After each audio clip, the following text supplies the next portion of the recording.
No problem, folks. Photos are okay, sir? Yeah, sure, of course. No problem, folks. Just easy to put everyone in a bit closer. My name's Dara. We're your tour guide for the afternoon.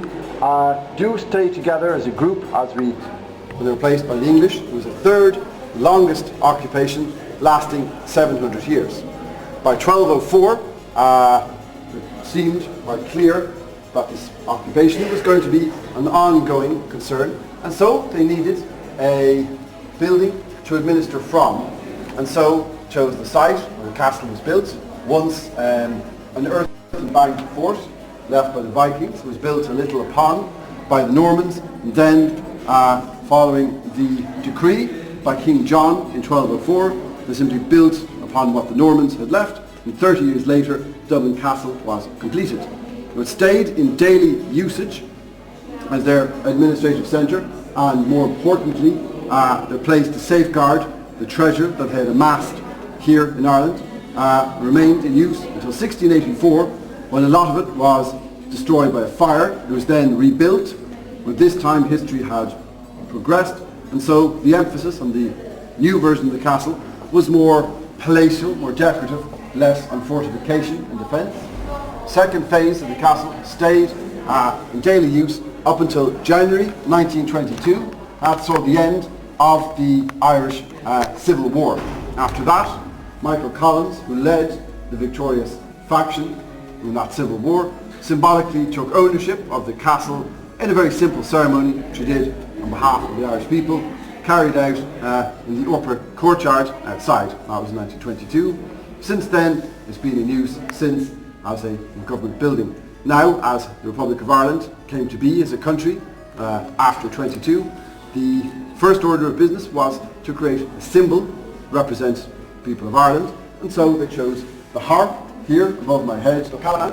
Thirdly, De Valera, Eamon De Valera, also known as Dev, longest serving president in Ireland's history. Erskine Childers, there, Cathal O'Dolig, Patrick J. Hillary, with the second longest term after De Valera. And there, finally, in 1990, a woman, for the first time, Mary Robinson, elected to the office. Current president, Mary McAleese, will leave in 2011, bringing to an end a long period of consecutive female occupancy of the role of president. We've come quite a long way, arguably, from an era when women weren't afforded any opportunity to take part in the political life of the island.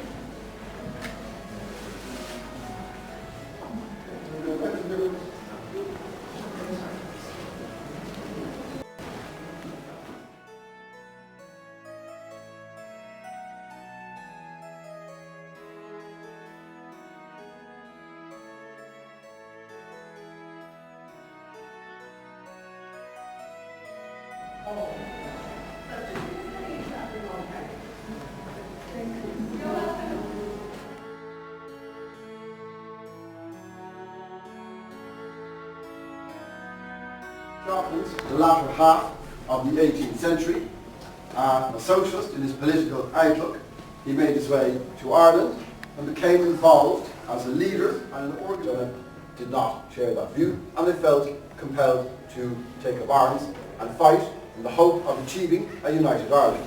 In the Easter week of 1916, it was April, the IRA, about 1,000 men in total at that time, seized control of the GPO, the General Post Office, still standing on O'Connell Street, also Boland's Mills and Forecourts, and read aloud a proclamation declaring a united Ireland.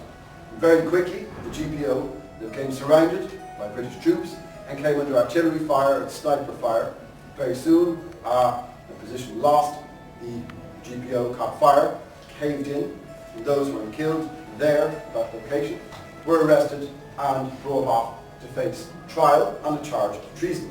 And Conley, shot in the leg, was brought here, treated in a makeshift hospital room, and his injury was gangrenous. It spread very quickly, so he didn't have a long time left to live. He was allowed to say goodbye to his wife and was informed that the rebellion had failed. And then, like the others, the other leaders, he was put before the tribunal, charged with treason, and sentenced to die by firing squad. And taken from here in a truck up to Kilmainham Jail, a formidable 18th century prison which still stands to this day, now a museum worth seeing itself. And there, at dawn each morning, in succession, the leaders of that rising were executed by firing squad in the courtyard of Kilmainham Jail, with Conley being the very last one to go on the early morning of May 16, 1916. Don't own the copyright, it's very boring, so handed down his image to be reproduced for that reason. The reverence idea was, his intention was, gambling, carousing, drinking, staying out late will be the ruin of the aristocracy unless measures were taken to prevent this. The chairs are French from the 18th century and have scenes on them from Aesop's fables, such as the cat and the canary here, and the tortoise and the hare. A lot of the artwork in the castle is adult in its depictions. There are very few representations in the artwork that would appeal to children, so it's a rare concession to that. Office, very strong example of 17th century Italian stucco work. The ceiling was originally found in Mescal House, one of Dublin's more desirable locations, addresses. Before the house was demolished, they removed the ceiling with its oak beams running this way and that way, transported it up Dame Street and reinstated it here. And this depiction is of Minerva, or Minerva, the Roman goddess, bestowing the gift of the arts upon the king. Select here, when visiting, not just one specific king. In their bed, a suitably regal four-poster affair, occupying the space between these two doors here, coming out about as far as the middle of the table.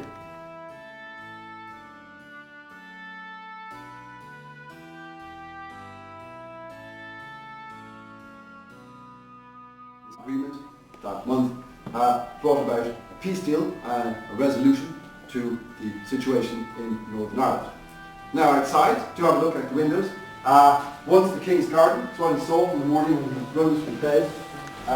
Looking onto the Chester Beatty Museum there to the right, and the garden's been incorporated a motif from very early Irish jewellery. It's actually a serpent, and it doubles as a helicopter landing pad on the occasion of head of the state fly into the castle, so the eyes light up at night.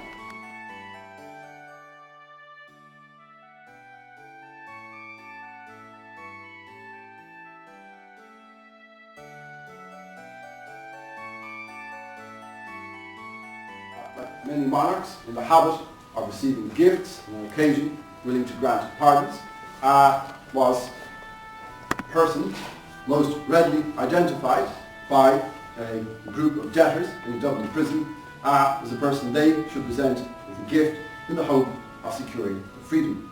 They went to work on this table. It took them 7 years to complete and was eventually presented on their behalf to Queen Victoria, who had a good look at it, and announced to all that the figures which worked their way around the sides were satanic in their appearance, and far more to the point, all the ballerina skirts were too short. She did not approve, they were sent off, and they remained in prison. And Victoria left Ireland for the last time in 1900, 2 years after her death. At that point, the longest serving or longest reigning English monarch on the table has remained here with us since.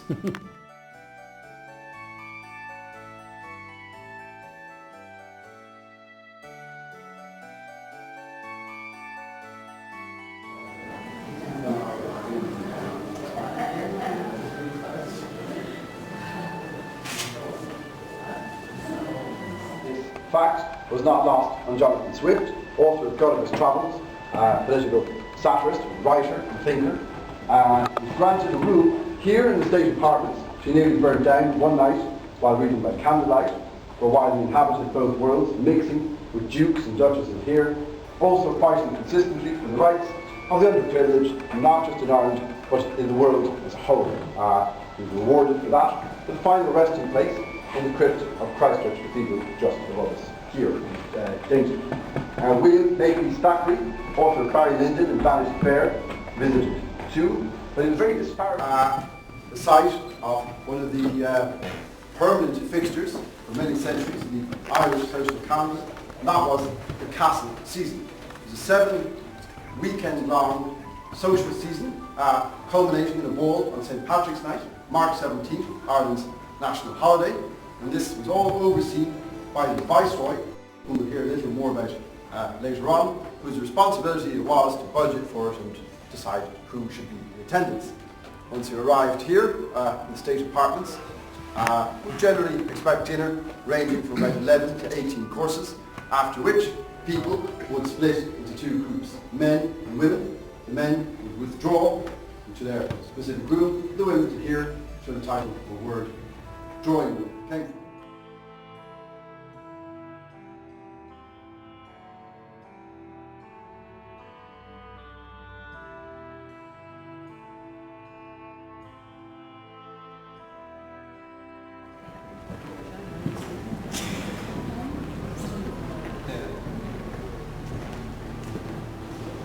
The throne room is here that King Henry IV sat, a formidable figure, needed a large throne supported.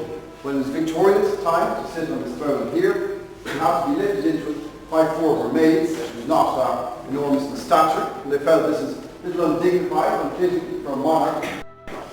So they shortened the throne by 6 inches by removing the lion's claws, which stood there, bottom of the legs, and they then instated this footrest.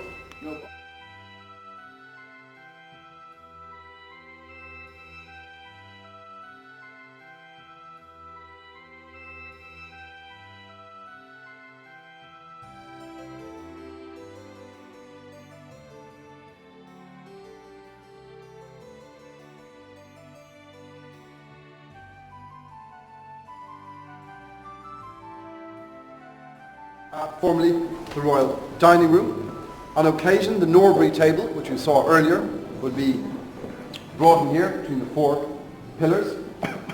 King, Queen, or Viceroy would all be seated there with their back to the fireplace, the best spot in the room on a winter's night, and their meals would be brought to them from the whistling corridor, so that open doorway leading into that corridor there, and it derives its name from the practice whereby the staff carrying the meals on the trays to and from would have to whistle or sing at the top of their lungs as they came and went to prove they weren't stealing food off the plates. By his peers, and the other vice-regal portraits was that of Lord Cornwallis. He oversaw the surrender to Washington after the Battle of Yorktown, bringing to an end the American War of Independence. For that, he was shipped off to Ireland as Viceroy, but did succeed in putting down the rebellion here in 1798. After that, he regained his status in the world and became Viceroy of India, later Governor General of India, the jewel in the crown of the British Empire as it was known.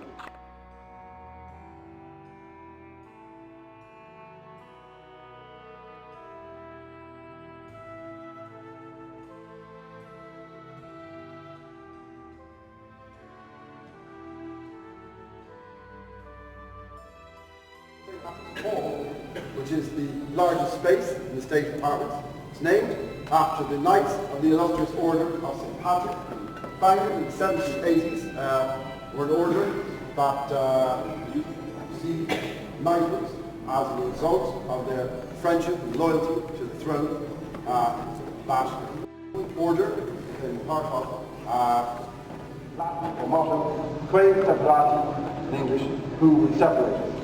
Below is the tricolour and flag of Ireland, which symbolically represents green for the nationalist tradition, orange for the unionist tradition, white in the centre for the hope of a peace between them. And it's under the tricolour that every presidential inauguration since that of Douglas Hyde has taken place. Whoever our next president may be in 2011, they'll be inaugurated there. This was originally the ballroom where the dancing took place. The floors are quite springy, it's been carpeted over since then. The orchestra played here above us. The king or queen or viceroy sat there in that upper balcony and observed the events they have danced. Now there, above the waterford crystal chandeliers, are three works by another Italian artist, Vincenzo Baldo. And they depict at the end lighting of the fire on the hill of Slane by St. Patrick in the mid-13th century. Slane, a little village still outside of Dublin, was at that point. Christianity came to Ireland. Those carrying wood in the picture are pagans, now converted to the Christian faith.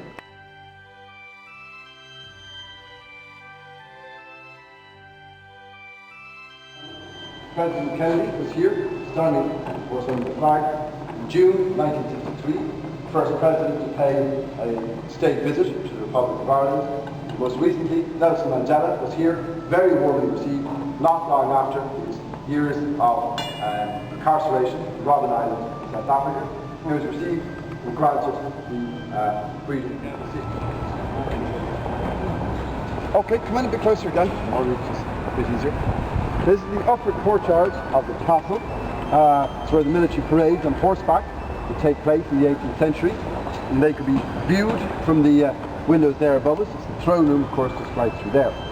Now the courtyard is flanked by two statues. Fortitude looks very confident, as I think anyone would who was accompanied permanently by a lion and a spear, and would do a lot to your sense of well-being. And there, Justice. That's an unusual statue of Justice because she's not blind. Unlike other pictures you can see, there's no blindfold, and the sword that she's holding is off at an angle. It's not like straight like that. And as people are quick to point out, when the statue was originally installed here, she has her back to the wider populace of Dublin, and so it was inferred from that she's judging those here in the castle. Now there, to a blue door, is the Bedford Tower, and it was from there, on the morning of July 7th, 1907, that the crown jewels of Ireland were stolen. They had a value in the year 1907 of £8.5 million, an unimaginable sum at that day. And the crown jewels were comprised of 150 Brazilian diamonds in the crown, two separate emblems, one entirely in rubies, the other entirely in sapphires. Only two people had access to the keys which got you into that safe, and there was no evidence of the safe having been tampered with.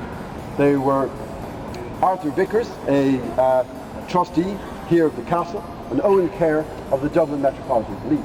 Now, Vickers was in a relationship with the younger, less courageous, less noteworthy brother of Shackleton, the Arctic explorer. Shackleton the younger was a drunk, a gambler, who it's believed really took advantage of his relationship with Vickers and brought the crown jewels off out of the country and began this illustration here. You see how the walls had expanded quite significantly, stretching further and further. Of them, there's only a small part of St. Albans Gate still left intact. And there, facing onto the Liffey, kind of in the centre, is Wood Quay, and it's that spot in the year 800 that the Vikings physically set off their boat, having sailed up the Liffey and began their first attack. Now here behind me is how Dublin Castle appeared to the world in the year 1275. The design they went with was fairly prevalent in Europe at the time.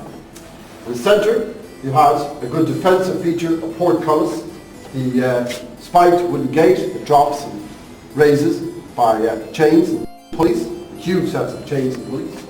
There, four towers: the Crow Tower, the Powder Tower, the Birmingham Tower, and the Redcar Tower will go down into the base of the Powder Tower. Through here and down the steps, a little steep, so do watch yourselves.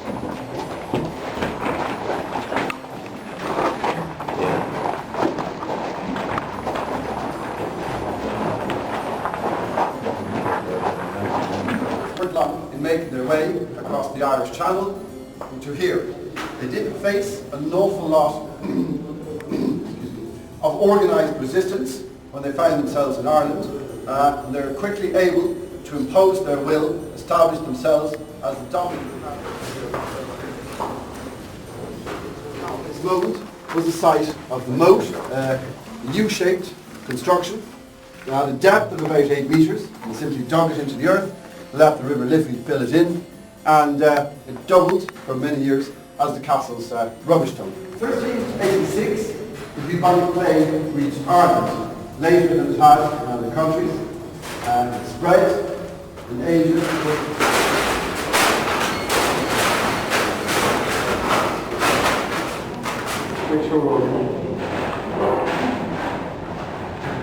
Now, in 1386, the bubonic plague reached Ireland, later than it had in other countries, and it spread in Asia, worked its way all the way through Europe, till finally it arrived here, and it came, its first point, into Hope. It's a fishing village on the northern part of Dublin, it's still there, and it arrived by rafts on the boats which came from France and Spain, docked here. The rats got from the boats, spread throughout a very unclean city at the time, and the fleas on the bodies of the rats would bite people, and the plague was spread there. Now, half the population of Dublin succumbed to it, died in a very short space of time, had similar effects in Drogheda, Dundalk and Kilkenny. At the time, scientific knowledge, even rationale in the modern sense of the word, was the preserve of a tiny percentile of the population. The majority of them believed in Ireland, as they did in Europe, in different countries, that it was the end of the world itself. It was God's judgment on people. By far, the worst thing that ever happened to Dublin in all its history. And they did wall themselves in, as you can see here, archway filled in. And in terms of quarantine, they just kept us in the city, not out, but people did survive. Still working with